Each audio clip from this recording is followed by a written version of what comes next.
एक single decision आप मुझे इस पिछले 11 साल में बता दीजिए जो उस व्यक्ति ने कहा हो और उस पर बैक ऑफ ना किया, उस पर यू टर्न ना मारा। आप अरविंद केजरीवाल से इन पर्सन मिले हो कभी, डायरेक्टली फेस टू फेस? कई बार दिल्ली विधानसभा सत्र चलता था तो वहाँ पर मुलाकातें होती थी। तो किस टाइप के पर्सन है वो? क्या मतलब जैसे आम दिखते हैं पर्दे के सामने, पर्दे के पीछे किस टाइप के इंसान है? क्योंकि आप तो उनकी टीम में काम कर चुके हैं। देखिए, वो एक व्यक्ति ऐसे हैं, उस व्यक्ति की गहराई उनके माँ बाप भी नहीं जान सकते। अच्छा, कि वो क्या है, ये सिर्फ क्या है। देखिए, मैंने कहा ना, मैंने एक शब्द आपसे कहा कि ये बड़े ही ड्रामेबाज लोग हैं। इनको क्या चाहिए कि मसाला चाहिए, जनता का ध्यान कैसे भटकाएं। अच्छा, ये ध्यान नहीं दे रहा मेरे ऊपर, तो मैं कुछ ऐसी एक्टिविटी कर दूं मेरे पे ध्यान देने लगे। मुझे सुर्खियों में बने रहना है, चाहे मुझे अपने नखून मारने पड़ जाए अपने। ये केजरीवाल है, ये केजरीवाल एंड कंपनी है।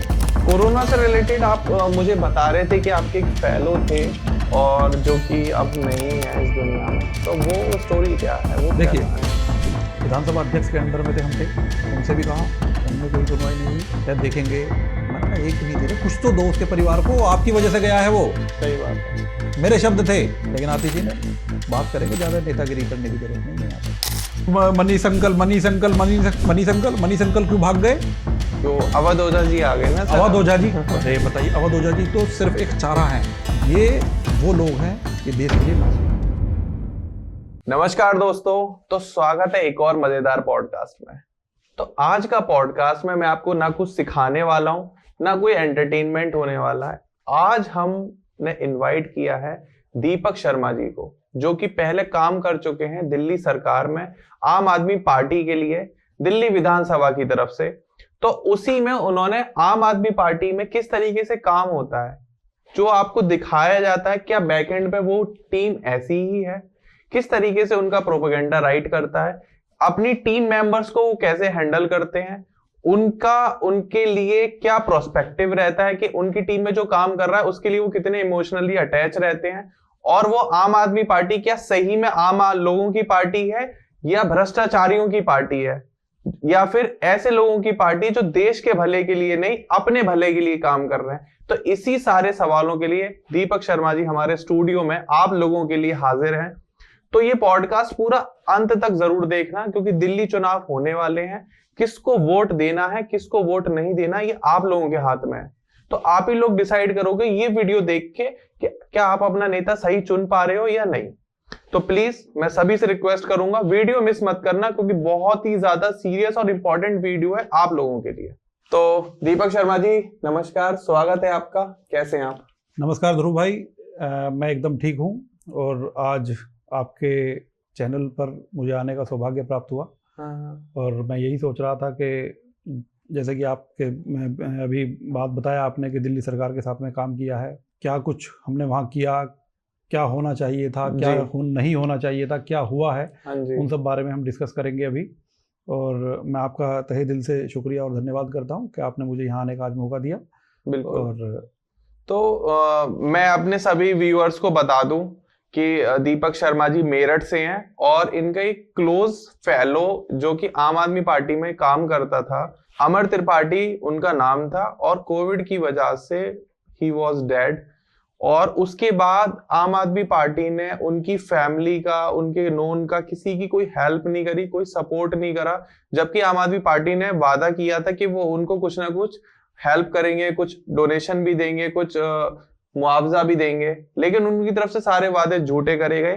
तो दीपक शर्मा जी उस टॉपिक को भी लेके आपके साथ डिस्कस करेंगे कि आम आदमी पार्टी लोग, नॉर्मल लोगों को किस तरीके से गुमराह कर रही है। और मेरी सभी से रिक्वेस्ट है, अगर आप ये वीडियो देख रहे हैं तो प्लीज आम आदमी पार्टी के जो टॉप लीडर्स हैं उन तक ये वीडियो पहुंचाएं कि अगर आपकी सरकार बनती है या नहीं बनती है, लेकिन आपकी जिम्मेदारी जरूर बनती है कि जो आपके लिए काम कर रहा है, अपना दिन रात एक कर रहा है, आप उसका सपोर्ट करिए, उसकी फैमिली का सपोर्ट करिए।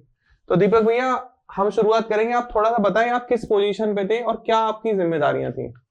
ध्रुव जी, 2019 की बात है और दिल्ली असेंबली रिसर्च सेंटर के नाम से दिल्ली विधानसभा ने एक फेलोशिप स्टार्ट की, DARC।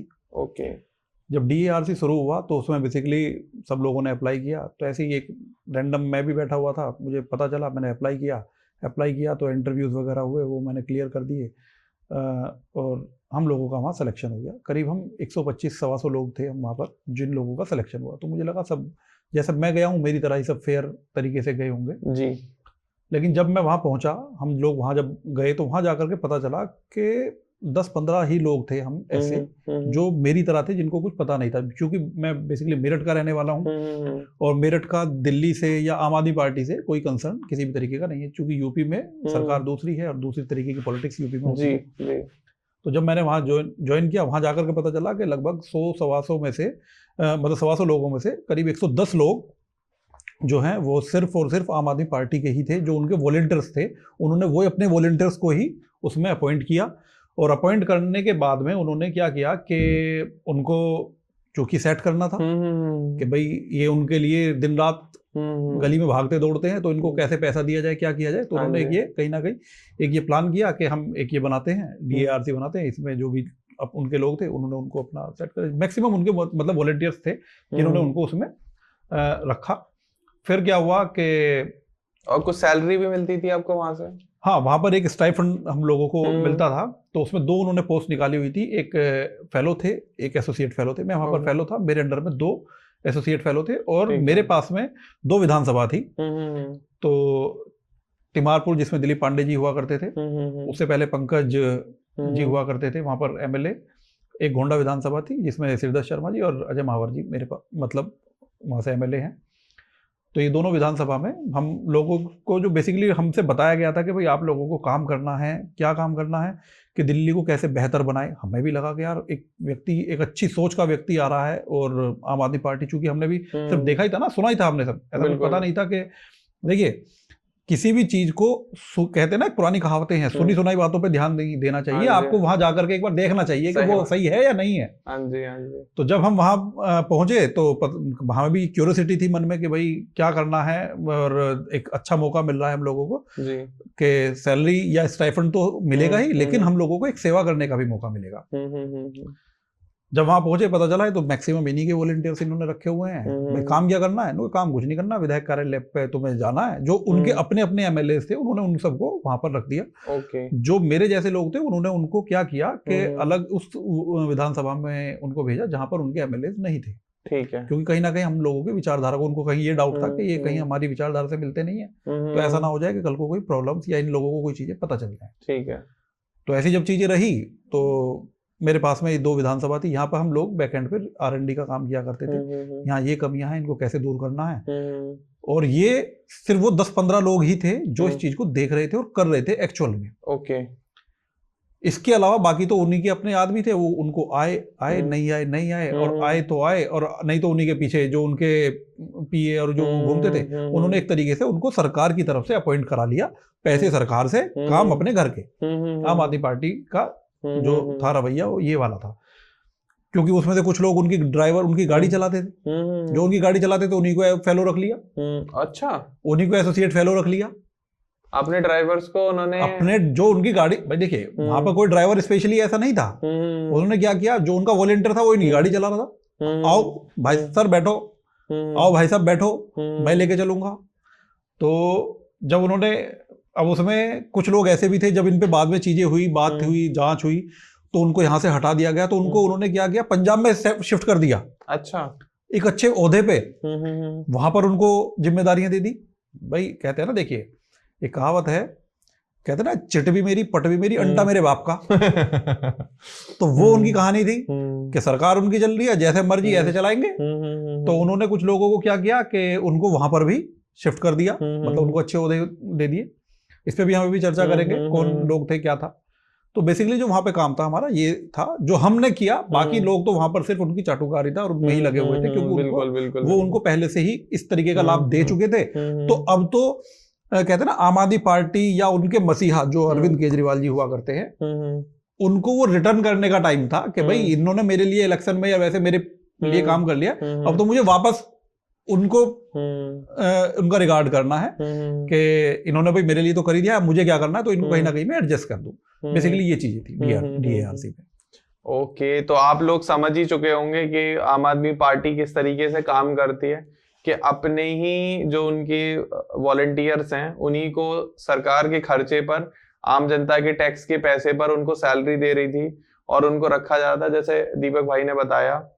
तो दीपक भाई मुझे थोड़ा सा आप ये बताओ कि आप अरविंद केजरीवाल से इन पर्सन मिले हो कभी, डायरेक्टली फेस टू फेस? कई बार दिल्ली विधानसभा सत्र चलता था तो वहां पर मुलाकातें होती थी। तो किस टाइप के पर्सन है वो? क्या मतलब जैसे आम दिखते हैं पर्दे के सामने, पर्दे के पीछे किस टाइप के इंसान है? क्योंकि आप तो उनकी टीम में काम कर चुके हो। देखिए, वो एक व्यक्ति ऐसे हैं, मतलब एक वो आर्टिस्ट कह सकते हो आप इनको। एग्जैक्टली वो एक बहुत ही आर्टिस्टिक व्यक्ति है और एक ड्रामेटिक व्यक्ति है। हाँ जी। और वही नहीं, उनके इर्द गिर्द जितने भी लोग हैं, उनके इर्द गिर्द जितने भी लोग हैं, 4-5 लोगों के दायरे में ही सिमटी हुई है आम आदमी पार्टी। वो सारे के सारे बड़े ड्रामेटिक हैं, सब आर्टिस्ट हैं, सब आर्टिस्ट हैं। अभी लेटेस्ट में आप देख लीजिए, आतिशी को उन्होंने बनाया हुआ है, सीएम बनाया हुआ है। तो वो सिर्फ कहते हैं ना कि खड़ाऊ सीएम है, कि उन्होंने खड़ाऊ पकड़ी हुई है, बाकी सीएम तो वही है। और वहां से जो है रिमोट कंट्रोल सीएम कह सकते हैं आप इनको, अगर हम एक जनरली जो आज का यूथ समझना चाहता है, रिमोट से चलने वाली सीएम है। आतिशी ने अभी कुछ टाइम पहले भी एक वीडियो आई थी आतिशी की, आपने देखा होगा कि उन्होंने उस पे रील पे ही रोना, मतलब उस वीडियो में रोना शुरू कर दिया, और वो रो भी नहीं पाई और एक्टिंग भी नहीं कर पाई। तो इस तरीके का उनका चाल और चरित्र है। अरविंद केजरीवाल बहुत गहरे व्यक्ति है। जो चेहरे से जो दिखाया जाता है वो ऐसा है नहीं, जो दिखता है वो ऐसे है नहीं। सही मायने में आम आदमी है ही नहीं। मैं तो मतलब ये कहूंगा कि देश का बड़ा दुर्भाग्य है कि दिल्ली जो भारत की कैपिटल है और जिसकी सरकार एक बहुत ही सुलझे हुए व्यक्ति के हाथ में होनी चाहिए, और जैसा आप बता रहे हो कि एक ड्रामेटिक पर्सन है, ड्रामेटिक पर्सन होने के साथ एक आर्टिस्ट भी बता रहे हो आप, ऐसे व्यक्ति के हाथ में है तो वो कभी भी ना सीरियस डिसीजन नहीं ले पाएंगे जो जनता के हित में हो। आप ऐसा समझिए कि आपने सही बात बताई एकदम। एक व्यक्ति जब सत्ता में आए, उन्होंने क्या कहा, मैं बच्चों की कसम खाता हूं, मैं ये नहीं लूंगा, ये नहीं करूंगा, ऐसा नहीं करूंगा। कोई एक सिंगल डिसीजन आप मुझे इस पिछले 11 साल में बता दीजिए जो उस व्यक्ति ने कहा हो और उस पर बैक ऑफ ना किया हो, उस पर यू टर्न ना मारा हो। कोई एक सिंगल डिसीजन बताइए। नहीं, सत्ता में भी आए, जैसे अरविंद केजरीवाल ने सर शिक्षा के ऊपर अच्छा काम किया, उसमें भी देखिए, अब इन दोनों में भी दो बातें हैं। और अब इसे अरविंद केजरीवाल ने अच्छा काम किया है, मनीष सिसोदिया ने किया, ये बताइए। दो, मनीष सिसोदिया, भाई मनीष सिसोदिया ये कहते हैं आम आदमी पार्टी सबको प्रमोट करती है। मनीष सिसोदिया ने जो है शिक्षा के क्षेत्र में क्रांति लेकर के और इनको जेल में डाल दिया। अब आप बताइए ना कि अरविंद केजरीवाल ने अच्छा काम किया है, मनीष सिसोदिया ने किया है? पहले तो यही दो सवाल आपके हो गए हैं। मेन क्या आम आदमी पार्टी ने किया, ना अरविंद केजरीवाल ने किया, ना मनीष सिसोदिया ने किया, क्योंकि पार्टी एक इंसान की नहीं है, वो मल्टीपल लोगों की। मेरा मानना ऐसा है। ऐसा देखिए, यहां पे भी मैं आपको रोकूंगा। पार्टी एक इंसान की नहीं है, लेकिन इन 2-4 आदमियों की ही है बस। हाँ, कह सकते हैं। दिल्ली में पार्टी, आम आदमी पार्टी 2-4 लोगों की है, जिसमें से टॉप पे अरविंद केजरीवाल है, फिर आपका मनीष सिसोदिया, तीसरे नंबर पे संजय सिंह, और फिर आतिशी, सत्येंद्र जैन, और ये सब फिर नीचे आते हैं। ये सब लोग फिर नीचे आते हैं। पार्टी इनके घर की ही है। तो शिक्षा पे आप मानते हो उन्होंने अच्छा? शिक्षा पे देखिए, अब शिक्षा पे क्या हुआ, उन्होंने कहा हम इतने स्कूल बनाएंगे, हम एक एक्स स्कूल बनाएंगे। आप खुद जाइए, सर्वे कराइए, कितने नए स्कूल बने और ये पता कीजिए। मैं हो सकता है झूठ बोल रहा हूं, सामने बैठ करके झूठ बोलना आसान होता है, मैं कुछ भी बोल करके चला जाऊं। जो व्यक्ति ये बोल रहा है कि हमने इस शिक्षा में क्रांति लेकर के आए, आप पिछले 5 साल हो गए, 10th, 9th, 10th और 11th, 12th का रिजल्ट उठा करके देखिए, कितने बच्चे वहां फेल हुए। आप ये देखिए कितने नए स्कूल बने। आप ये देखिए जो वो स्कूलों की बात कर रहे थे, मैं बताता हूं एक्चुअल में क्या हुआ। उस स्कूल में रंगाई पुताई हुई। अच्छा। उन्होंने 2-3 स्कूलों को बहुत अच्छा डेकोरेट कर लिया। जब एक डेकोरेशन हो जाती है, बहुत चीजें अच्छी हो जाती हैं, फिर उसी को प्रमोट करने लगे। उसी की पिक्चर इधर से खींची, अब इधर से खींची, 3 एंगल से फोटो खींच करके देखो हमने तो इतने बढ़िया कर दिया है। अच्छा, आप दीपक भाई, आप थोड़ा सा मुझे ये बताओ कि जैसा शिक्षा की आपने बता दिया, पर्सनली मुझे ऐसा लगता है कि अरविंद केजरीवाल और उनके टॉप लीडर्स को जो शराब घोटाला है उसमें गलत फंसाया गया है। कुछ मतलब बीजेपी पार्टी कह लें या सेंट्रल गवर्नमेंट कह लें, उन्होंने अपनी भड़ास निकाली है। देखिए ऐसा आम आदमी पार्टी भी क्लेम करती है, क्योंकि उनके भी एक डॉक्यूमेंट्री बहुत वायरल हो रही है, लाइव हो रही है, कि आप दुश्मनी करो लेकिन इतनी ज्यादा मत करो। अभी आपने जो सवाल किया, उन्होंने एक गुर्गा अपने पास रखा हुआ है। आम आदमी पार्टी ने एक व्यक्ति है जो इंडिया में रहता ही नहीं है। अच्छा। वो बाहर रहता है और वो उनके ये सब चीजें प्लानिंग करता है कि तुम्हें अब क्या वायरल करना है, तुम्हें अब क्या करना है। ओके। वो एक यूट्यूबर है, वो उससे ये सब चीजें करवाते हैं। तो मैं आपको बताऊं, आपने जो कहा कि सवाल आपका, मुझे लगता है कि शराब घोटाले में, शराब घोटाला जो था, शराब घोटाला अगर नहीं हुआ है, मुझे सिर्फ ये बताइए कि उनको जेल में किस बिहाफ पे रखा गया? शराब घोटाले में, शराब घोटाले के लिए। आप न्यायपालिका को तो मानते हैं, ज्यूरिडिक्शन सिस्टम हमारा एक है, उसको तो हम सब फॉलो करते हैं, संविधान को भी मानते हैं। ऐसा तो है नहीं कि कोई किसी के भी मन में आएगा और कोई किसी को भी पकड़ेगा और जेल में डाल देगा। नहीं, बिल्कुल सत्य है, सच्चाई है। शराब घोटाला हुआ, अब उन्होंने कहा जी हमने तो एक पे एक फ्री दे दी। ये घोटाला कहाँ हुआ? ये तो दिखाने के लिए था। शराब घोटाला ये नहीं था। शराब घोटाला ये था कि आपने अपने जानकार जो थे उनको वो लाइसेंस दिए, उनसे उसके बदले में आपने पैसा लिया। आपने जो लिकर किंग हुआ करते थे उनसे पैसा लिया और उनको लाइसेंस दे दिया और उनकी मोनोपोली आपने डेवलप कर दी कि सिर्फ अब यही खिलाड़ी रहेगा यहाँ पर और कोई रहेगा ही नहीं। शराब में तो कहते हैं कि बहुत मोटा मार्जिन है। अब जो भी मार्जिन था वो तो ये जाने, इनके पास आया हुआ है। अब सवाल आता है कि इन्होंने कहा कि भाई ये इतना पैसा अगर हमने घोटाला किया है तो है कहाँ? 1 रुपया भी नहीं मिला। पैसा तो वाकई में नहीं मिला है। तो भाई साहब एक बात बताइए, जो इतना खिलाड़ी व्यक्ति हो, जो इनकम टैक्स और ये सब चीजें जानता हो, जो आरटीआई एक्टिविस्ट रहा हो, क्या वो अपने पास में पैसा को रख लेता? पता नहीं सर, मैं अभी वो सारा पैसा जी दूसरी जगह शिफ्ट किया गया। जब ये घोटाला हुआ उसी दौरान पंजाब चुनाव थे। हाँ। जब अन्ना आंदोलन हुआ, देखिए हम सब सामान्य लोग हैं, मैं कोई पॉलिटिकल व्यक्ति नहीं हूं कि मुझे कोई पॉलिटिक्स करनी है, मुझे कोई जाकर के पद लेना है, मुझे किसी पार्टी से जुड़ा हुआ नहीं हूं। मेरी एक पीड़ा है अंदर जो एक आम आदमी के अंदर होती है। उस पीड़ा के लिए मैं आज आपके सामने मुखातिब हो रहा हूं। जब अन्ना आंदोलन हुआ हमने भी उसमें पार्टिसिपेट किया। मैंने भी लगा हमें कि यार कोई व्यक्ति है जो बोल रहा है और वो करेगा, उसकी सोच सही है। लेकिन जब मैं इस सिस्टम में गया, इस सिस्टम में जाने के बाद मुझे ये एहसास हुआ, देखिए भाई साहब ये जीभ है, इसे हिलाने में कुछ लगता नहीं है। ये जीभ को हिलाने में लगता नहीं है कुछ भी, कितनी हिला लो। जब हिलाएंगे, बोलेंगे, कोई फर्क पड़ना नहीं है। बोल दो, करना ना करना तो देखा जाएगा। तो ये वो व्यक्ति है, इससे जीभ हिलानी तो आती है, करने का नहीं है। बताइए कोई सा भी एक मुद्दा उठा करके देख लीजिए कि जिस पे इसने कहा हो और वो कर दिया हो। जीभ सब पे हिला दी। ट्रू है, यानी कि जुबान हिलाना आता है, जुबान चलाना आता है, बाकी नहीं। मुझे तो खुद भी लगता है, और मैं जितने भी पॉलिटिकल पॉडकास्ट होते हैं, हर पॉडकास्ट में मैं एक बात जरूर बोलता हूं कि जैसे जनता के हाथ में सरकार चुनना, तो जनता और सरकार चुनने के बीच में एक और चीज, उसको कहते हैं इलेक्शन कमीशन ऑफ इंडिया, जो ये डिसाइड करती है कि कौन चुनाव लड़ेगा और कौन नहीं लड़ेगा। तो मुझे पर्सनली ऐसा लगता है कि अगर कोई भी सरकार जो कि अपना मैनिफेस्टो लेके आ रही है चुनाव में कि हम इस 5 साल में ये करके देंगे, और अगर वो सरकार बन जाती है और वो सरकार वो सारे वादे पूरे करने में सक्षम नहीं है, नहीं कर पाती, तो फॉर नेक्स्ट इलेक्शन उस पूरी पार्टी को, उसके सारी नेताओं को, सबको बैन कर देना चाहिए। क्योंकि इन पर कोई प्रेशर नहीं है काम करने का, ये अपनी इच्छा से, अपनी स्वेच्छा से काम कर रहे हैं। काम नहीं हो पा रहा, सीन एक्सक्यूज है इनके पास देने के लिए कि जी ये हो गया था, वो हो गया था, अब की बार में कर देंगे, इस बार में कर देंगे। और इलेक्शन कमीशन ऑफ इंडिया हमेशा ये कहती है कि भाई संविधान के हिसाब से चलना है, संविधान के अंडर में आते हैं। एग्जैक्टली। अगर संविधान के अंडर में आते हो और संविधान ही हम लोगों की बेनिफिट्स के लिए नहीं है, तो संविधान को प्लीज अमेंडमेंट कराओ, बदलवाओ। इनके ऊपर भी प्रेशर होना चाहिए, जैसे हर प्राइवेट पार्टी के ऊपर प्रेशर होता है कि मुझे इस तय समय में इतने पैसे में ये काम कंप्लीट करके देना। हर कॉन्ट्रैक्टर के पास भी होता है, तो सरकार के पास भी वो तय समय में वो काम करने की जिम्मेदारी हो। नहीं कर पा रहे हो, खत्म करो, दूसरी पार्टी को मौका दो।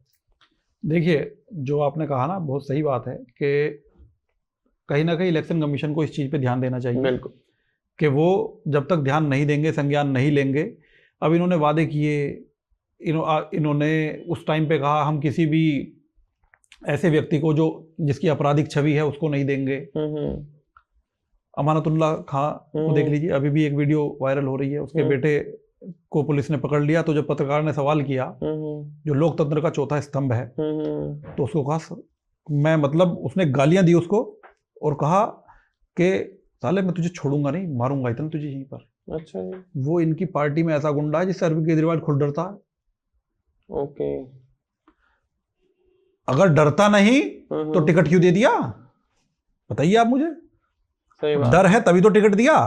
अगर वो इतने ही अपनी बातों को लेकर के सजग हैं अरविंद केजरीवाल, तो टिकट नहीं देते उनको। और भी तो लोगों के टिकट काटे हैं, जो अच्छे लोग थे उनके टिकट काट दिए। जो अच्छे लोग थे उनके टिकट काट दिए। कुछ बेकार लोगों को हारने की वजह से टिकट बदल दिए, मतलब उनके की कॉन्स्टिट्यूएंसी बदल दी। उसमें से देखो आप मनीष सिसोदिया को, भाई वो पड़पड़गंज से जीतते थे। हाँ जी। उनको कहां भेज दिया, जंगपुरा। हाँ। क्यों भेज दिया भाई? जो शिक्षा के जनक हैं, शिक्षा क्रांति लेकर के आए हैं दिल्ली की, उन्होंने इतना क्रांतिकारी बदलाव लेकर के आए हैं। बच्चे के मन में ये है कि अरे मनीष अंकल क्यों भाग गए? क्यों? अवध ओझा जी आ गए ना। अवध ओझा जी, अरे बताइए, अवध ओझा जी तो सिर्फ एक चारा है। हाँ जी। अवध ओझा जी वहां आए हैं, मैं उनका बड़ा सम्मान करता हूँ। क्या आपको ऐसा लगता है अवध ओझा जी का यूज हो रहा है आम आदमी पार्टी में? अवध ओझा जी आए ही यूज होने के लिए हैं। मिस यूज या यूज? दोनों। उनका सिर्फ मिस यूज ही हो रहा है, यूज तो उनका सही तरीके से नहीं कर पा रहे वो, उनका सिर्फ मिस यूज हो रहा है। और अवध ओझा एक व्यक्ति थे, उनसे यूज जुड़ा हुआ था, सोचते थे, सुनते थे कि हाँ ये व्यक्ति ठीक है। लेकिन मैंने एक चीज देखी है, फिर मैंने अभी आपसे एक बात कही, जबान हिलाने में और काम करने में फर्क होता है। एग्जैक्टली। तो वो सिर्फ जबान तो हिला रहे थे, अब धरातल पे आए हैं, पता चल जाएगा। उनको एक चारा बनाया गया, जो सीट हारे हुए थे, इन्होंने एक एक सीट पर सर्वे किया हुआ है। आम आदमी पार्टी इस बार सत्ता से बाहर जा रही है, गारंटी है, लिख करके रख लीजिए आप। वो इस बार अपना कार्यकाल पूरा नहीं करेगी, सत्ता से बाहर रहेगी। अच्छा, मतलब ये जो 5 साल सरकार तो आम आदमी पार्टी की सरकार भी नहीं आ रही है। 8 फरवरी को सरकार भी नहीं आ रही है, ये भी देख लेना आप। सरकार भी नहीं आ रही है क्योंकि देखो जनता ना समझ चुकी है, सारी चीजें देख चुकी है, भाप गई है अब जनता कि यार कब तक हम इसकी बेवकूफी में आए, कब तक इसकी झूठी बातें सुने। भैया दिल्ली दंगा देखा ना, दिल्ली ने, उसने उस टाइम पे देख लिया कि क्या हुआ था। फिर उसके बाद कोरोना आया, कोरोना में देख लिया ना। कोरोना से रिलेटेड आप मुझे बता रहे थे कि आपके एक फेलो थे और जो कि अब नहीं है इस दुनिया में, तो वो स्टोरी क्या है, वो क्या कहानी है? मेरा एक फेलो हुआ करता था, अमर त्रिपाठी। ये मुझे व्यक्तिगत पीड़ा है। मेरे भाई जैसा था, मेरा जूनियर था, मेरे नीचे अंडर में था। उसको हम सबको एक एक विधानसभा अलॉट की हुई थी, उसको सीलमपुर भेज दिया गया। कोरोना के टाइम में पहले यह हुआ कि सब वर्क फ्रॉम होम या अपने ऑफिस से उससे काम करेंगे और वहां पर नहीं जाएंगे जहां पर कोरोना विस्फोट या इस तरीके की कोई चीजें। उस टाइम पे आतिशी जो है ये चीजों को देख रही थी, मैनेज कर रही थी।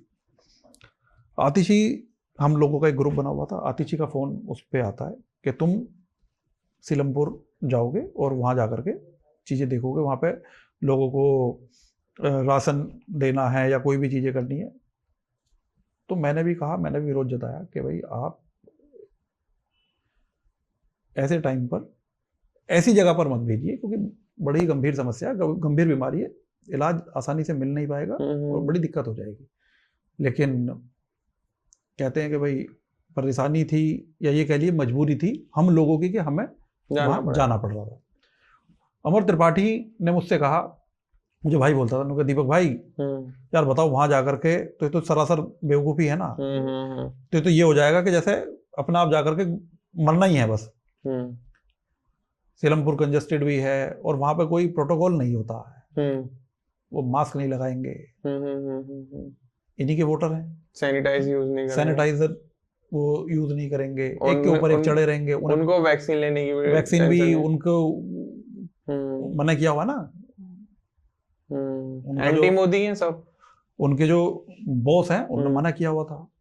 लोगों ने वैक्सीन इसलिए नहीं ली क्योंकि मोदी जी ने बनाई है। मोदी जी ने, अब मोदी जी तो साइंटिस्ट है नहीं, वही तो सोचने की तो बेवकूफ लोग हैं, वो इलिटरेट लोग हैं। अब उन्होंने क्या किया कि वो वहां पर रहमान विधायक था, अब उन्होंने उसके पास भेज दिया उसको जबरदस्ती, आतिशी ने। जब वो वहां गया, कुछ दिन उन्होंने काम किया, उसी बीच में उसको कोरोना हो गया।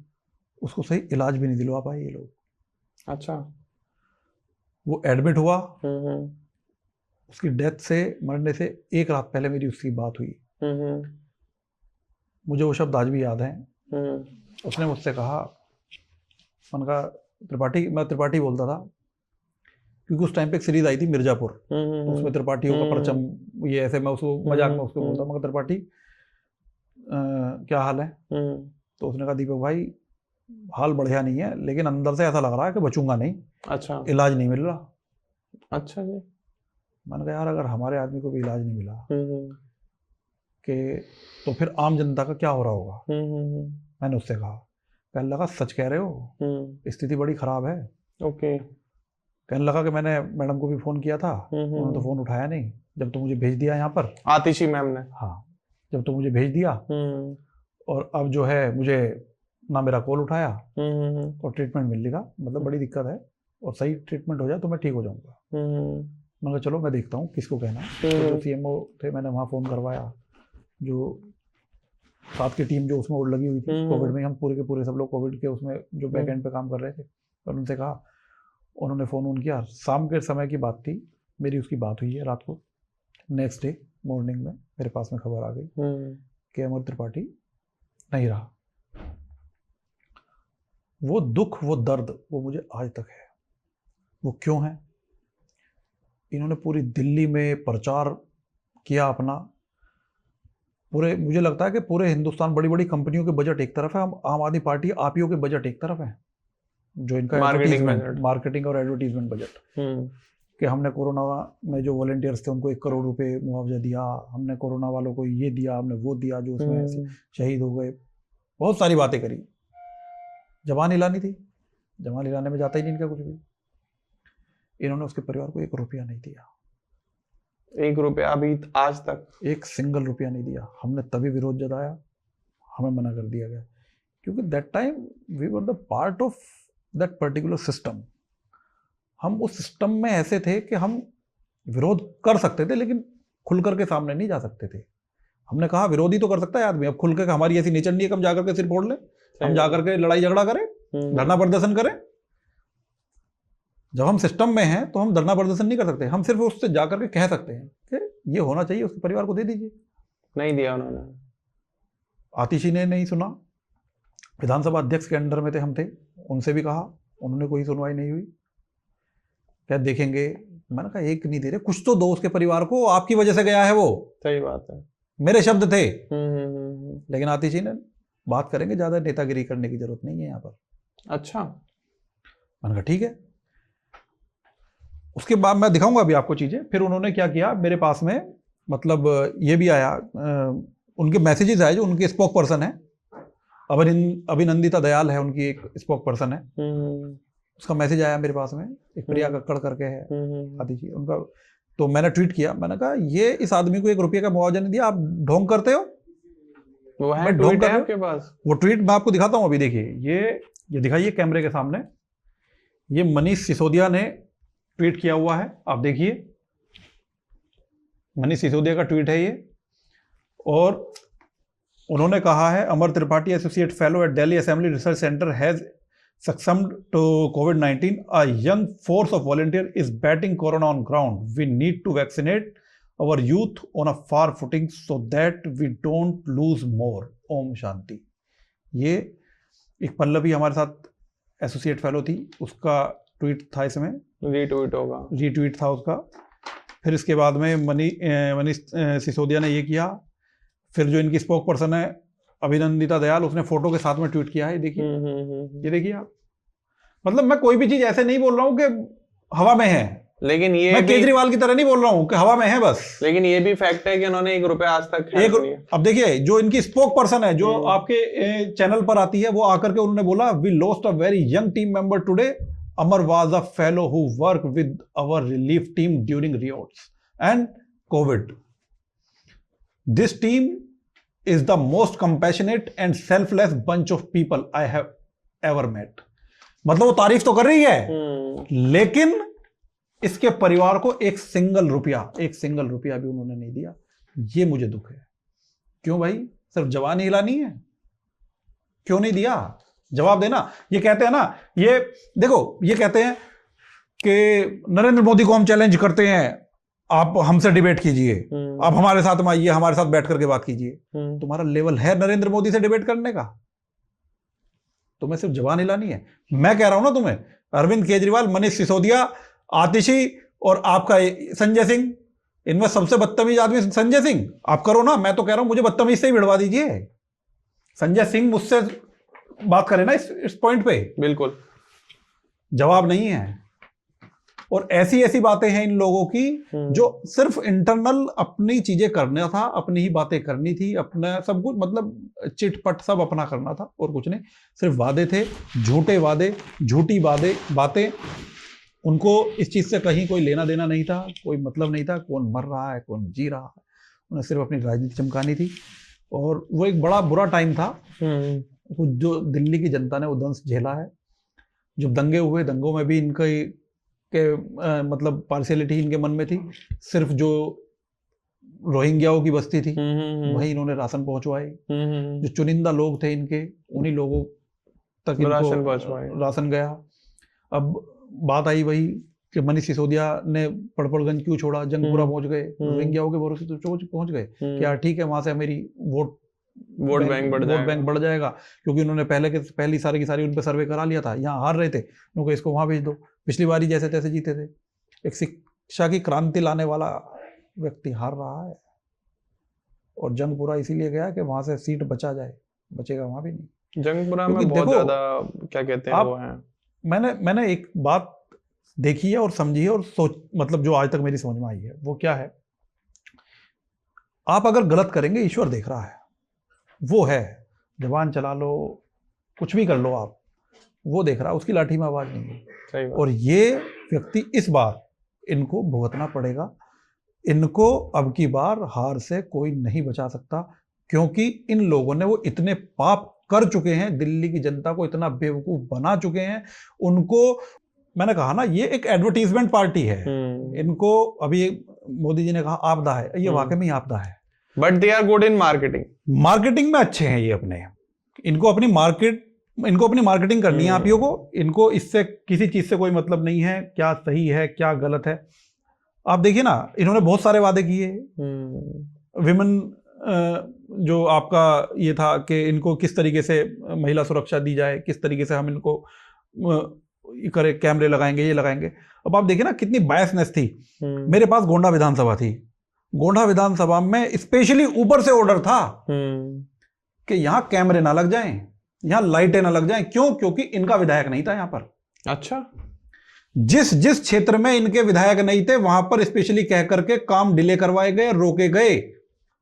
सबूतों के साथ दिखाऊंगा, जैसे अरविंद केजरीवाल के पास बहुत सारे सबूत हुआ करते थे ना पहले, उसके मेरे पास में है, मैं लेके बैठा हुआ हूं, मैं दिखाऊंगा आपको सब।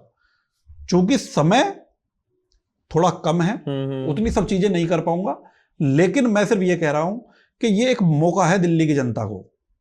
दिल्ली की जनता के पास ये मौका है। ये फिर दोबारा से 5 साल बाद ही आएगा। अब की बार इस सरकार को बदल दो, अदरवाइज आपको फिर दिल्ली दंगे जैसी चीजें देखने को मिलेंगी। ताहिर हुसैन इन्हीं का आदमी है ना, पार्टी से बाद में तो निकाला, इन्हीं का आदमी था ना। क्यों था, मतलब क्यों ये सपोर्ट कर रहे थे उसको? हमें पता है मैं उस टाइम दिल्ली दंगे में वहीं पर था। वोट बैंक के लिए सपोर्ट कर रहे थे। सिर्फ इन्हें उनकी वोट चाहिए थी, उसको सपोर्ट कर रहे थे। और अंदर खाने जो चीजें थी इनकी मिली भगत से सब चीजें हुई। ये आरोप नहीं लगा रहा हूं, सच्चाई है, सबके सामने टीवी पे दिखाए गए हैं। मैं कोई, आपने तो इंटरनली काम किया है तो आपके पास मुझे तो पता है वो सब, मतलब सच्चाई थी जो टीवी दिखा रहा था। ये नहीं था कि मीडिया बायस्ड होकर के दिखा रहा था कि मीडिया को मोदी ने भेजा है। मोदी ने नहीं भेजा था मीडिया को। मीडिया वो दिखा रही थी जो सच्चाई थी। लेकिन इनको क्या था, एडवर्टीजमेंट बजट अपना और बढ़ा दिया। पहले 10 करोड़ था, 50 करोड़ कर दिया, 100 करोड़ कर लिया, कि इतना बजट बढ़ा दो कि मीडिया के पास इतनी हमारा एडवर्टीजमेंट चला जाए कि हमारी खबरें दब जाए। लेकिन तो मीडिया ने एक रिपोर्ट भी बता रहा था कि जितना किया एक कंपनी है जो चाइना से आई है, उसका गाड़ी कंपनी का 13,000 करोड़ समवेयर बजट है एक साल का मार्केटिंग का, उससे थोड़ा ज्यादा ही है आम आदमी पार्टी का। मैंने बताया ना, ये तो देखिए एडवर्टीजमेंट पार्टी है ये। इसे मैं बल्कि हमारा जो कहना उस टाइम पे होता था, भाई जितने रुपए के तुमने ये पोस्टर लगाए हैं, जितने रुपए का तुम एडवर्टीजमेंट कर रहे हो, इतने रुपए का काम कर लेते। इन्होंने मार्शल रखे। अब मैं बताता हूँ, एम्प्लॉयमेंट पे हम की बात एक बार आई तो इन्होंने क्या किया, हम इतने लोगों को रोजगार देंगे। इन्होंने कुछ मार्शल्स वहां पे अपॉइंट किए कि कोविड-19 के टाइम पे कि जो बसेस में भी रहेंगे महिला सुरक्षा के लिए, और इन पे क्या बोलते हैं आपको, मोहल्ले में भी हम मार्शल्स की का नियुक्ति करेंगे, मोहल्ला क्लिनिक वगैरह के पास भी रहेंगे। ठीक है, क्योंकि मोहल्ला मेरे पास में पूरे 2 जिले थे, मतलब एक जिला मेरे पास में था, तो मेरे पास में सारे मोहल्ला क्लिनिक भी मेरे पास थे, इसलिए मुझे इसकी अंदर तक जानकारी। मार्शल्स आकर के रोते थे हमारे पास में, सर सैलरी 4-4 महीने 6-6 महीने सैलरी नहीं दी इन्होंने, सैलरी होल्ड कर ली, 4-4 6-6 महीने सैलरी दी, उनके सैलरी के पैसे से एडवर्टीजमेंट करवा दिए। अब कोई पूछे भाई आपकी कथनी और करनी, मतलब कहीं भी कुछ मैच थी नहीं। कथनी और करनी कहीं पे भी कोई मैच नहीं थी। तो मतलब ऐसा व्यक्ति जब सत्ता में आ जाएगा, यूथ इनकी तरफ जल्दी चला जाता है, क्योंकि उनको वही चिकनी चुपड़ी सब बातें उनको सुनने में अच्छा लगता है। कहते हैं ना भाई, जो चीजें बढ़िया बातें करेगा उसको सुनने में अच्छा लगेगा। यूथ इनकी तरफ जल्दी अट्रैक्ट हो जाता है। एक नया कीड़ा निकल करके आया था सेकुलरिज्म का। हम भी किसी से बात करते थे तो कहते थे नहीं यार तुम तो बड़े कट्टर आदमी हो। अरे कट्टर नहीं भैया, साफ सही तो कह रहे हैं। हम लोग तो साफ बात कह रहे हैं। अब उनको क्या लगता था कि भाई सेक्युलर है, ये है वो है, मतलब तो यूथ इनकी तरफ अट्रैक्ट हो जाता था। तो ये बेसिकली क्या है, अर्बन नक्सलिस्ट है। अभी कुछ दिन पहले की बात है, जो अफजल गुरु को जब फांसी हुई, उसको बचाने के लिए यही भागे थे। उस जो पेपर हुआ था उस पर हस्ताक्षर इन्होंने ही किया था। कांग्रेस और ये कहते हैं ना, कांग्रेस और ये एक ही हैं दोनों। अभी तक दोनों में लड़ाई बज रही थी कि कैसे भी करके कांग्रेस चुनाव ना लड़े दिल्ली में हम लड़े तो हमारे साथ रहे, या मतलब वो बैठ जाए शांत, क्योंकि इसके अब की बार घोड़े फेल हो गए हैं। जितने आप ये दौड़ रहे हैं ना, सब गिर गए, धड़ाम खच्चर बन गए। तो इनको क्या लगा कि यार अगर कांग्रेस सही से चुनाव लड़ जाए तो आम आदमी पार्टी हार जाएगी। तो बार बार राहुल गांधी ने ये कर दिया वो कर दिया। पहले राहुल गांधी की गोद में बैठ करके चाचा तुमने सरकार बनाई थी। कांग्रेस के भर भर के गालियां देने के बाद जो पहली बार सरकार में आए थे, इन्हीं के साथ आए थे। 8 सीटें इन्हीं की थी जिनसे तुमने जो है सपोर्ट लिया था। कहां चली गई थी नैतिकता उस टाइम पे आपकी? हमने लोगों से सर्वे करवाया है, हमने ये कराया, कुछ नहीं कराया था। सब फर्जीवाड़ा, सब झूठ, सब मक्कारी। इतना झूठा और मक्कार आदमी ये, और इसके जो ये इर्द गिर्द इसके जो 4 ये पपलू हैं, राइट हैंड लेफ्ट हैंड, जो इसके 4 पपलू हैं चारों तरफ, इतने मक्कार हैं। सिर्फ कहानी और कुछ नहीं है बाकी। तो दीपक भैया, ये आपने सुना होगा कुछ टैंकर माफिया करके इनका वायरल हुआ था आम आदमी पार्टी का, इसका क्या अंदर का लूप होल है?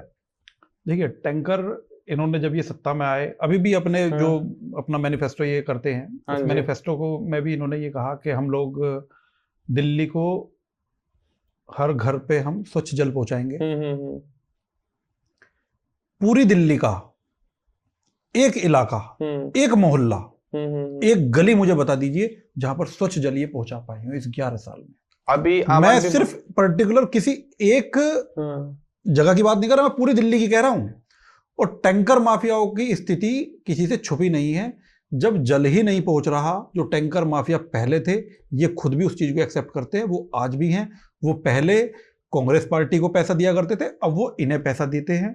अच्छा, इन्हीं की पार्टी के विधायक हुए हैं। टैंकर माफियाओं के पीछे अभी कुछ टाइम पहले, देखो मैं उस व्यक्ति का नाम मेरे अभी स्किप हो गया, क्योंकि कहते हैं ना ये सवाल एकदम रैंडम आया, तो मैं कोई तैयारी करके तो यहाँ बैठा नहीं हूँ कि हमें ये सब पहले से ही हम प्रचार उसके लिए बैठे हुए हैं।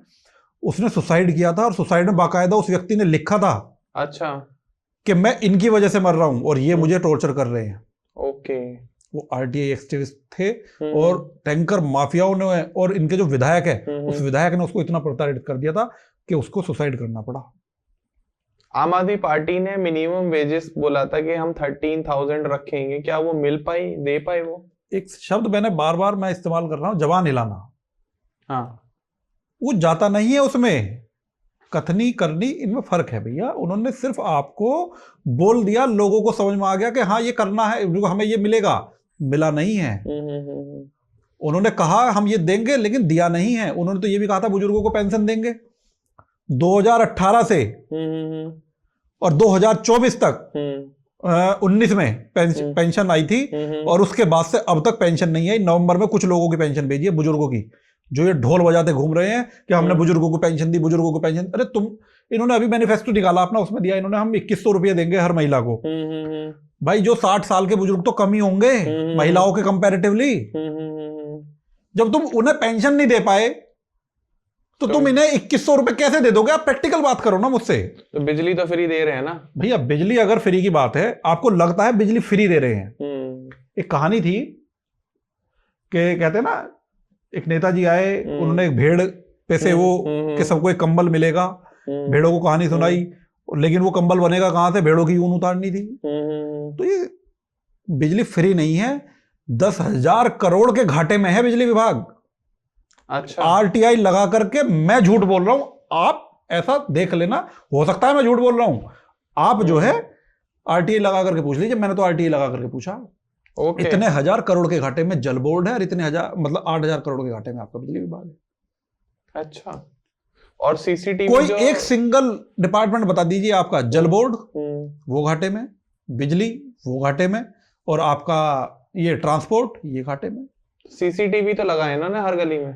सीसीटीवी हर गली में नहीं लगाए साहब, यही तो बात है। देखिए इन्होंने प्रचार तो किया हर गली में, गली में नहीं, इन्होंने तो मोहल्ले तक में कर दिया कि मैंने तो हर घर में लगाए हैं। प्रचार तो इन्होंने इतना कर दिया कि मैंने हर घर में सीसीटीवी लगाए, मैंने तो हर आदमी के माथे पे सिर पे सीसीटीवी लगा रखे हैं। प्रचार ही तो है, लेकिन लगाए नहीं है। सीसीटीवी में भी इनका यही विचार था कि जिस जिस जगह पर इनके लोग हारे हुए हैं वहां पर हम सीसीटीवी नहीं देंगे, और जहां पर इनके लोग जीते हुए हैं वहां का बजट हटा करके इन्होंने बायसनेस पार्शियलिटी करके कुछ सीसीटीवी वहां पर इन्होंने इंस्टॉल कर दिए, बाकी नहीं लगे। लेकिन केजरीवाल ये कहते हैं कि हम अपने काम पर वोट मांग रहे हैं। अगर बीजेपी ने कोई काम किया है तो वो मांग ले वोट। बीजेपी सत्ता में रही है? नहीं, बीजेपी तो आम कितने टाइम से सत्ता में नहीं है बीजेपी? बहुत टाइम से नहीं। 20 साल से। जब बीजेपी 15 साल शीला जी रह गई, 10 साल ही हो गए, 25 साल, 26 साल से बीजेपी सत्ता में नहीं है, तो भैया वो किस काम पे वोट मांगेगी आपसे? वो तो यही कहेगी ना कि मैं आपको दूंगा। ये तो जनता को देखना है कि 26 साल से बाहर बैठा हुआ, उसके बाद भी आपके मन की सोच रहा है, सुन रहा है, समझ रहा है। वो व्यक्ति को आपको चुनना है, उस व्यक्ति को जनता को चुनना है इस बार। अच्छा, अरविंद केजरीवाल ये दावा करते हैं कि आज के टाइम में दिल्ली में उतनी ज्यादा किडनैपिंग और ये सब केसेस बहुत ज्यादा ड्रॉप डाउन हो गए जितने पहले हुआ करते थे। चीना जप्टी खत्म हो गई है, किडनैपिंग, महिलाओं के साथ रेप खत्म हो गया। इसकी सच्चाई क्या है? वो इसमें क्या कहेंगे? वो कहेंगे कि हमारे, अभी मैं इसका जवाब दूंगा, उसका जवाब देने के बाद में फिर वो अपने आप को काउंटर कैसे करेंगे वो भी बता देता हूँ अभी आपको। सीलमपुर जगह है, ऐसे ही एक पुस्ता पड़ता है गोंडा विधानसभा में, पुस्ता की एक लगती हुई जगह है। मैं जब वहां दौरे पर था, मैं देख रहा था, क्योंकि मोहल्ला क्लिनिक मेरे पास में थे, तो मैं वहां देखने के लिए जब गया, वहां पर अक्सर चोरियां हो जाया करती थी। इन्वर्टर लगा, इन्वर्टर ले गए। वहां पे सब कौन थे? रोहिंग्या रहते हैं। हाँ। जब वहां रोहिंग्या रहते हैं, तो जब मैं वहां घूम रहा था तो मैं गले में चैन पहना करता था। तो जब मैं वहां जा रहा था, हाथ में मेरे मोबाइल था, तो मैंने पुलिस वाले से एक एड्रेस पूछ लिया कि मुझे वहां जाना है। तो पुलिस वाले के शब्द थे ये कि भाई पहले इस फोन को तो रख जेब में और बटन कर ऊपर तक बंद। उनका यहाँ 1 मिनट में छीन करके भाग जाएंगे ये। कौन? इन्हीं के लोग। तो आप ये कैसे कह सकते हो कि वहां पे छीना झपटी और ये सब चीजें कम हो गई? वो कम नहीं हुई, वो ऐसी है, लेकिन उतनी ही है। लेकिन बात क्या है, ऐसा नहीं है कि उसमें कुछ चीजों में गिरावट नहीं आई है। जो दिल्ली पुलिस है वो अपनी तरफ से बेस्ट कर रही है, और उन्होंने वाकई में इन चीजों को बहुत हद तक कंट्रोल किया है। लेकिन समस्या कहां पैदा हो जाती है? एक चोर पकड़ा गया और एक आम आदमी पार्टी के विधायक का फोन चला जाए कि साहब ये तो मेरा ही वॉलंटियर है, मेरी पार्टी का वर्कर है, इसे छोड़ दो। जब ऊपर से दबाव बनाया जाता है, कोई भी चीज की जाती है, तो वहां क्या होता है? कानून व्यवस्था वो अपने तरीके से चलती है, लेकिन कहीं ना कहीं ये लोग अपने लोगों का फेवर करते हैं, करवाते हैं, फिर ये बाद में उसका ढोल ये पीटते हैं, साहब अगर दिल्ली पुलिस हमारे पास होती तो हम ये कर देते, हमारे पास दिल्ली पुलिस होती तो हम तो चाइना का बॉर्डर तक घेर लेते भाई साहब, हमारे पास दिल्ली पुलिस नहीं है। मैं आपकी लेकिन ऐसे ही इन्होंने कहा दिल्ली पुलिस नहीं है, इन्होंने ऐसे ही ढोल बजाया था कि हमारे पास एमसीडी नहीं है। भाई साहब मैं ये कह रहा हूं पिछले 25 सालों में दिल्ली की हालत वो नहीं थी जो इन्होंने 5 महीने 6 महीने में कर दी है एमसीडी के थ्रू। 25 सालों में वो हालत नहीं थी जो इन्होंने 5-6 महीने में दिल्ली के एमसीडी की हालत कर दी, क्योंकि दिल्ली की एमसीडी का सारा पैसा इन्होंने उठा करके चुनाव में लगा लिया, अपने प्रचार में लगा लिया, वहां से अपना चीजें इन्होंने निकाली, उस बजट को इन्होंने यहां लगा दिया। ये कहने लगे सरकार बजट नहीं भेज रही। भैया एक बार बताइए, दिल्ली जो है एक यूनियन टेरिटरी है, वहां पे बजट कहां से आता है? केंद्र सरकार देती है, केंद्र सरकार देती है, केंद्र सरकार बजट पास करती है, वहीं से आता है। ऐसा तो है नहीं आम आदमी पार्टी ने इन्होंने कोई मशीनें लगा रखी हैं, ये कहीं और से फंड्स को जनरेट कर लेते होंगे, वही पैसा आता है वही लगाया जाता है। तो इन लोगों का सिर्फ कहना है, जो मतलब उसको लेकर के कि एमसीडी में अगर हम आते तो हम ये कर देते। अब एमसीडी इनके पास आ गई ना, क्या किया एमसीडी में आकर के? बेड़ा गर्क कर दिया ना एमसीडी का, उस सारे पैसे को इन्होंने अपने उसमें इस्तेमाल कर लिया। ऐसे ही ये दिल्ली पुलिस को भी कहते हैं कि दिल्ली पुलिस अगर हमारे पास होती तो हम ये कर जाते, तुम कुछ पंजाब तो तुम्हारे पास में है। लेकिन बाकी सब ठीक है दीपक भाई, आपकी बात भी सही है, दिल्ली पुलिस भी इनके अंडर में नहीं है। लेकिन जब अरविंद केजरीवाल जी जेल में थे तो उन्होंने बयान दिया कि जेल में उनको इंसुलिन नहीं दिया जा रहा था, उनको किसी से मिलने नहीं दिया जा रहा था, उनको बिल्कुल एकांत में रखा गया, बिल्कुल मरणासन अवस्था में लाके छोड़ा गया कि अरविंद केजरीवाल को मार दो जेल के अंदर। क्या ये सही कॉन्स्पिरेसी इनके खिलाफ करी गई थी या इसमें भी इन्होंने कुछ झूठ फरेब दिखाया? जिस जेल में ये बंद थे वो किसके अंडर में आती है?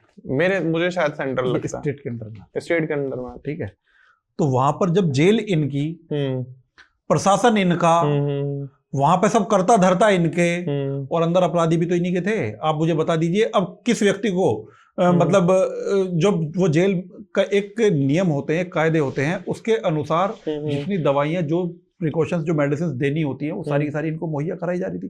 कितने समय जेल में रहे होंगे ये? 2 साल मनीष सिसोदिया रहे, 1 साल का राउंड अरविंद केजरीवाल जी रहे। साल भर नहीं रहे, कम के रहे।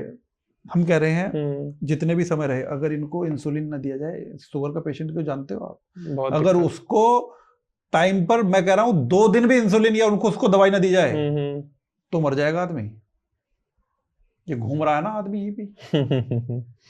सच्चाई कितनी किस्में हैं। मैंने कहा ना, सिर्फ बोलना बोलना बोलना और झूठ बोलना, निखालिस झूठ बोलना, ये इस व्यक्ति के काम है। और इसके जो पीछे इसके गुर्गे हैं उनको बाहर फिर छाती पीटना, ये इनका तो काम है। आती सी पे तो रोई थी 11 महीने बाद आए। वो 11 महीने बाद आए, क्या था ये? यही तो था। आप कोई बंदर वाली कहानी बता रहे थे कि मैं जरूर सुनाऊंगा। बंदर वाली कहानी कुछ नहीं है। देखिए बंदर का क्या है, एक बार क्या हुआ, जंगल में एक चुनाव हुआ। हाँ। उन्होंने कहा कि ये कहानी कथनी और करनी को लेकर के है। तो उन्होंने कहा कि भाई जंगल में जब सब जानवर थे, सब इकट्ठे हुए, उन्होंने कहा कि अब की बार शेर को राजा नहीं बनने देंगे, चाहे कुछ भी हो जाए। उन्होंने ठीक है, तो किसे राजा बनाए? उन्होंने एक काम करो, बंदर को राजा बनाते हैं अब की बार। तो ठीक है, इंटेलिजेंट भी है, ठीक ठाक भी कूद फांद कर देता, इसे कर दो। बना दिया राजा बंदर को। जंगल में एक विपदा आ गई, आपदा पड़ी, शिकारी आ गए, सब जानवर भागने लगे, इधर उधर भाग दौड़, ये वो। तो क्या हुआ, सारे जानवर इकट्ठे हुए, बंदर के पास आए, राजा जी जंगल पे बड़ी विपदा आ गई है, हमें बचाओ। बंदर कूदा एकदम से नीचे, पेड़ पे से कूद गया, इस पेड़ पे कूदा, फादा, आके बैठ गया एकदम से। कहने लगे राजा साहब बड़ी मुसीबत में हैं, करो तो सही कुछ। मैंने कहा ठीक है, अभी करता हूं। फिर बंदर कूदा, भागा, दौड़ करके फिर आगे नीचे बैठ गया। तुमसे एक और फिर बोला, लोग भैया एकदम हाथी ने कहा उससे, राजा साहब, राजा जी ये क्या कर रहे हो, हमें बचाओ। ये शिकारी आ रहे हैं, जंगल में आग लग गई, मुसीबत में है हम सब, बचाओ हमें। बंदर फिर कूदा, भागा, दौड़ा, फिर नीचे आके बैठ गया और कहा भाई एक बात बताओ, मेरी उछल कूद में कोई कमी हो तो मैं कहीं अगर कमी अपनी कर रहा हूं, मैं उछल कूद ही तो जानता हूं। तो ये वो बंदर है जो सिर्फ उछल कूद और जुबान चलाना जानता है, बाकी करना नहीं है। कथनी और करनी में बहुत जमीन आसमान का फर्क है। चाहे बच्चे की कसम खानी पड़े, चाहे किसी को हमें नीचे करना पड़े, चाहे हमें मोदी को गाली देनी पड़े, चाहे हमें गुंडे को टिकट देना पड़े, चाहे फिर मुझे ये कहना पड़े कि जी उसने तो यमुना में जहर मिला दिया। मुझे अपना काम नहीं करना, दूसरे पे आरोप लगाने हैं, दूसरे को झूठा साबित करना है। इसके लिए चाहे मुझे करोड़ों रुपए कहीं से भी ला करके कैसे भी खर्च करने पड़ जाए। ये वो धूर्त व्यक्ति है, ये वो नालायक व्यक्ति है। और मैं आपके चैनल के माध्यम से अब की बार लोगों से एक निवेदन कर रहा हूं, भैया मौका है, इस मौके को अब की बार आप कैच कर लीजिए। इस मौके को आप अब की बार कैच कर लीजिए और आप इस व्यक्ति को यहां से हटा लीजिए सत्ता से। अगर आप नहीं हटाएंगे तो कहीं ना कहीं आप अपने लिए, अपने बच्चों के भविष्य के लिए आप इसका सिर्फ और सिर्फ ध्येय एक है कि अपना उल्लू सीधा करना है। इसके अलावा इसका कोई ध्येय नहीं है, कोई ध्येय नहीं है, कोई ध्येय नहीं है। तो दीपक भाई, आपकी बात सुन के तो बहुत मजा आ रहा है और मुझे लग रहा है कि ये पॉडकास्ट हम 2-3 घंटे का रिकॉर्ड कर लें, लेकिन बहुत समय कम है और अभी बिल्कुल हमें एयर भी करना है क्योंकि चुनाव बिल्कुल नजदीक है। तो मुझे वो पॉइंट्स बताओ जो पिछले मैनिफेस्टो में या पिछले इलेक्शन में अरविंद केजरीवाल जी ने लोगों से प्रॉमिस करे थे और उसमें से जो जो उन्होंने पूरे कर दिए और वो जो अभी बाकी हैं, जो वो इस बार भी वादे कर रहे हैं कि हम ये पूरे करेंगे। देखो, वादे तो कितने भी कर लिए जाएं, पूरे की अगर हम बात करें, उन्होंने रोजगार का वादा किया, कितने लोगों को रोजगार दिया, आरटीआई लगाना और देख लेना। उन्होंने कहा हम यमुना साफ कर देंगे, जो बेसिक था। अगर साहब मैं आपको वोट ना, मतलब यमुना साफ ना कर पाऊं तो अगले 5 साल में तो मुझे अगली बार मत चुनना। फिर अगले चुनाव में भी यही कहा और इस बार भी फिर यही बैठकर कह रहे हैं। ये सारी वीडियोस आपके पास में इंटरनेट पे अवेलेबल हैं। तो यमुना साफ हुई? नहीं हुई। रोजगार हुआ? नहीं हुआ। इसके बाद में इन्होंने कहा हम पोल्यूशन पे काम करेंगे।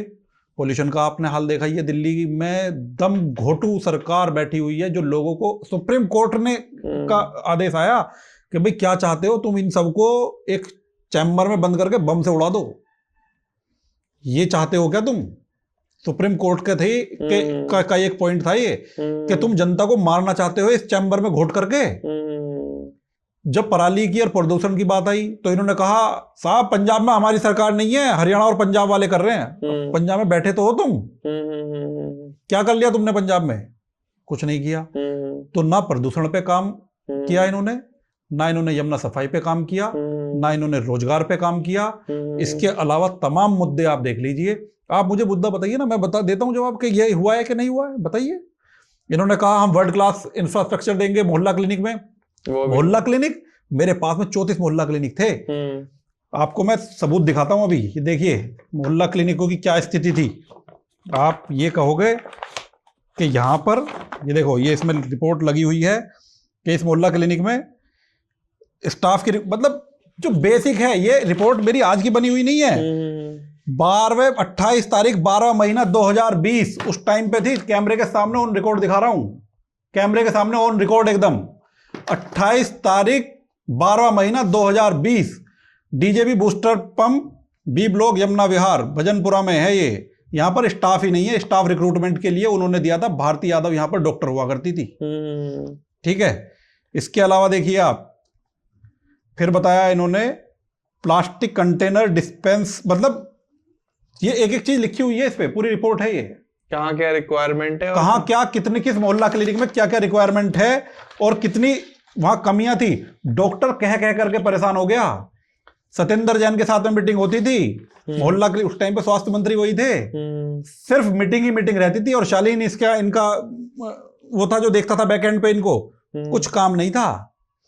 भाई आप महिला सुरक्षा की और इन सब चीजों, महिला सुरक्षा भी एक इसमें इन्होंने पॉइंट दिया था, जिसने अपने घर में अपनी महिला सांसद को पिटवा दिया, स्वाति मालीवाल को, और उसको फिर यहां से एक बड़ी पोस्ट पर पंजाब पोस्टिंग दे दी विभव कुमार को। तो ये क्या आदमी, कितना धूर्त आदमी है, सोचो ना आप। कोई एक वादा तो मुझे बता दीजिए कि उसने कहा था और वो कर दिया। भाई बुजुर्गों की पेंशन वो खा गया, रोजगार वो नहीं दिया, यमुना सफाई वो नहीं हुई, प्रदूषण वो नहीं हुआ, महिला सुरक्षा वो नहीं हुई, वर्ल्ड क्लास रोड आप अभी आए दिन सड़कें ढक जाती हैं वो देख लीजिए। इसके बाद में उसने कहा था जो आपके हम इलाज देंगे। अभी एक बात बहुत ही ज्यादा वो करते हैं, कहते हैं बार बार मिनट मिनट में बोलते हैं हम जो है इतने जो है सरकारी अस्पतालों में मुफ्त इलाज। अबे बावले आदमी, सरकारी जगह पर इलाज मुफ्ती होता है। पूरे हिंदुस्तान का एक अस्पताल बता दो जहां पर सरकारी है और उसमें पैसे लेते हो, कहीं नहीं है। तुम ये क्यों ढिंडोरा पीट रहे हो भाई? भाई ये क्यों ढिंडोरा पीट रहे हो आप? सिर्फ झूठी तो बोलना है, बोले जाना है बोले जाना है बोले जाना है। अरे क्यों बोलना है भाई? इतना तुम काम पे इतना ध्यान दे देते तो शायद दिल्ली की दशा बदल जाती। तुम्हें इतने मतलब दिल्ली की जनता ने विश्वास दिला करके तुम्हें विश्वास में लेकर के तुम्हें जिताया था कि यार ये आदमी कुछ करेगा। इसने क्या किया? अपना महल बनवा लिया। वो महल झूठा नहीं है, महल बनवाया है, सत्य। और जो उसका कॉन्ट्रैक्टर है वो मेरे संपर्क में है। मैं किस दिन अगली बार बैठूंगा आपके चैनल पे तो मैं दिखाऊंगा, देखो ये किया है। झूठ नहीं बोल रहा हूं ऐसे ही, अंदर तक इस आदमियों की इनकी नसें जानता हूं मैं। संजय सिंह सिर्फ जवान, इतना बदतमीज, महाबदतमीज आदमी। संजय सिंह की सभा होनी थी सहारनपुर में। सहारनपुर हमें भेजा गया, मैं खुद गया सहारनपुर। वहां जाकर के भाई साहब मैं आपको क्या बताऊं, उस व्यक्ति की सभा में आने के लिए कोई तैयार नहीं था। वो यूपी है तुम्हारी, इनकी जैसे जैसे ये यहाँ अपना प्रोपेगेंडा चला लेते हैं, यूपी में नहीं चलता इनका प्रोपेगेंडा। पैसे देकर के भी आदमी नहीं आए वहां पे, पैसे देकर के बुलाया संजय सिंह ने। नुका यार पैसे दे दो लेकिन मेरी सभा में आदमी तो आ जाए। ये संजय सिंह है। तो इनका कथनी करनी में बिल्कुल मतलब कहीं कोई मैच है नहीं। ये बहुत ही नालायक लोग हैं, धूर्त लोग हैं। इनसे जनता को बचाना है। इसीलिए मैं आज एक एक बात, एक एक सबूत के साथ यहां बैठा हुआ हूं। इन्होंने कहा था कचरे, इन्होंने हमसे वो मांगा कि भाई आप ये दीजिए कि अपना तुमने क्या किया। मैंने इनको दिया, कचरे से बिजली बनाने का एक प्रोजेक्ट मैंने दिया। इन्होंने कहा तो हमारा चल रहा है। मैंने कहा मेरी टेक्नोलॉजी दूसरी है, उसमें आप जो इस टेक्नोलॉजी पे काम कर रहे थे उसमें इनके पास में राख निकलती है बहुत ज्यादा। फिर एक इनके सामने प्रॉब्लम आ गई कि हमने कचरा तो अपने डिस्पोज कर दिया लेकिन ये राख को कहां डालें। उतनी मात्रा में राख खड़ी हो गई, यानी कि दूसरा इनके सामने एक मुसीबत खड़ी हो गई। जैसे कूड़े का पहाड़, ये बार बार चिल्ला के कहते थे कूड़े का पहाड़ हटा देंगे, कूड़े का पहाड़ हटा देंगे, कूड़े का पहाड़ हटा देंगे। हटा दिया? बताओ हटा दिया? कोई एक सिंगल वादा तो बताओ यार मुझे कि इन्होंने पूरा कर दिया हो। सिंगल चीज भी इन्होंने पूरी नहीं की, ना इन्होंने सिंगल वादा पूरा किया। इसके बाद में जब मैंने वो प्रोजेक्ट दिया अपना कचरे से बिजली बनाने का, उसको इन्होंने रिफ्यूज करके अपने किसी आदमी का प्रोजेक्ट लगा दिया। मेरे प्रोजेक्ट इससे सस्ता था, जो दिल्ली के हित में था, दिल्ली की जनता के हित में था, उसे ना लेकर के अपने व्यक्ति से वो करा करके उसमें पैसे खा गए और वो प्रोजेक्ट करा दिया और वो कामयाब भी नहीं हुआ। तो एक पॉइंट नहीं है। इस पॉडकास्ट को तो 3 घंटे भी चले तो 3 घंटे भी वो बातें थोड़ी हैं कि जो इन लोगों की मतलब कहते हैं ना काला बाजारी, अंदर इतना दुख, इतना दर्द भरा हुआ है। इन लोगों ने सिर्फ जनता को मूर्ख समझा, उन्हें मूर्ख बनाया और अपना उल्लू सीधा किया। ये सारे आपके, मैंने तो नाम ले रहा हूं ना भाई, अभिनंदिता दयाल इनकी स्पोक पर्सन, ट्वीट दिखा दिए मैंने आपको, ट्वीट दिखाए हैं, उसके मैसेज आए हुए हैं मेरे पास में कि तुम ये ट्वीट मत करो, चुनाव का समय है। क्यों ना करूं, क्यों ना करूं? थूक सूख जाता है जब मैं ट्वीट करके उनसे पूछता हूं कि दो ना इस पे जवाब। और मैं तो बोल रहा हूं आपके चैनल के माध्यम से कि आए कोई इसका कोई भी 4 आदमी आ जाए जो मुझसे इस पे 1 to 1 कर ले। बाकी गुर्गों के नीचे की बात नहीं कर रहा हूं मैं। अरविंद केजरीवाल आ जाए, आतिशी आ जाए, मनीष सिसोदिया आ जाए, संजय सिंह आ जाए, ये 4 लोग आ जाए और दे जवाब जो मैं सवाल पूछ रहा हूं। ये कहते हैं ना ये डिबेट कर लो, ये डिबेट कर लो, जवाब देना। जो वादे किए थे कहीं कोई पूरे नहीं हुए, कोई एक आध वादा इन्होंने पूरा कर लिया, वो भी आधा अधूरा। बाकी आपका जो सवाल था वो मैंने बता दिया है, कुछ नहीं है। तो आप लोगों ने दीपक भाई की बात सुनी होगी। भाई ने एक एक पॉइंट्स पर अपने एकदम खुल के विचार रखे हैं। अब सब कुछ आपके हाथ में है, आपको डिसाइड करना है किसको चुनना है, किसको नहीं चुनना है। सबके अपने व्यक्तिगत विचार हैं, सबकी अपनी विचारधारा है। अगर आपको लगता है कि आम आदमी पार्टी आपके लिए आगे भले का काम करेगी तो आप उनको चुन सकते हैं। इसके अलावा आपको लगता है बीजेपी या कांग्रेस या अदर पार्टीज जो भी चुनावी इस दंगल में काम कर रही हैं और आपके साथ वादे कर रही हैं और आपको बिलीव हो रहा है उनपे कि हाँ ये हमारे भविष्य के लिए बेनिफिट्स रहेंगे इनके, ये अच्छा से काम करेंगे और आपको सपोर्ट करेंगे, क्योंकि वोट आपका, पैसा आपका, टैक्स आप पे कर रहे हो, आपका ही काम होना चाहिए। तो आपके हाथ में बाकी सब कुछ। अगर वीडियो में आपको कोई बात पसंद ना आई हो, आपको लगी हो हमने कोई बात गलत कमिट कर दी या हमने ऑन रिकॉर्ड बात नहीं करी है या हमारी भाषा आपको अभद्र लगी हो या कोई भी विचार जो आपके विचार से ना मिल रहे हो, तो कमेंट सेक्शन खुला हुआ है, आप आइए बिल्कुल कमेंट करिए। मैं और दीपक भाई आपके हर कमेंट का, आपके हर सवाल का जवाब देंगे। अगर वीडियो पसंद आई हो तो प्लीज लाइक कर दो और दिल्ली की जनता के साथ ज्यादा से ज्यादा शेयर कर दीजिए ताकि ये वीडियो एकदम से वायरल हो जाए, स्प्रेड हो जाए और हर इंसान इस वीडियो को देखने के बाद ही वोट करे। बाकी हमारे सपोर्ट के लिए, चैनल के सपोर्ट के लिए प्लीज सब्सक्राइब बटन दबा दीजिए। मिलते हैं अगले पॉडकास्ट में, तब तक के लिए नमस्कार दोस्तों, जय श्री राम। Thank you. जय श्री दिल्ली राम। की जनता को मेरा बस यही है कि इस बार कटने और बटने वाला काम मत करना, सही व्यक्ति को चुनना, सही सरकार को चुनना। इन लोगों के झांसे में मत आना, ये आपको ये भी फ्री बताएगा, ये भी फ्री बताएगा, मिलेगा आपको कुछ नहीं। ढाक के 3 पात हैं, तो इसलिए इनसे बच करके रहना। और मेरा ये कहना यही है, सभी को बहुत बहुत मेरी तरफ से शुभकामनाएं कि वो सोच के समझ करके अपनी वोट दें। जय श्री राम।